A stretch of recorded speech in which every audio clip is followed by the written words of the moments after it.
কেন করছো?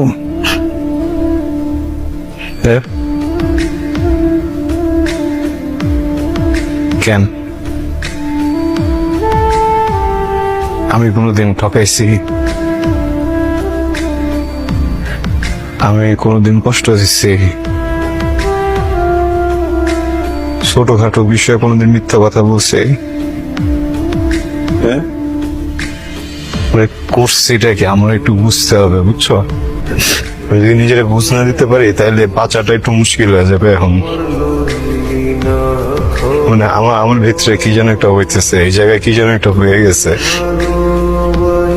তোমার কাছে কি এমন কোন কথা আছে যেটা যদি বলো আমার এই জায়গাটা ঠিক হয়ে যাবে? হ্যাঁ, তোমার পরিচিত কি এমন কেউ আছে যে আইসা আমার এই কথাটা বললাম আমার এই জায়গাটা ঠিক হয়ে যাবে?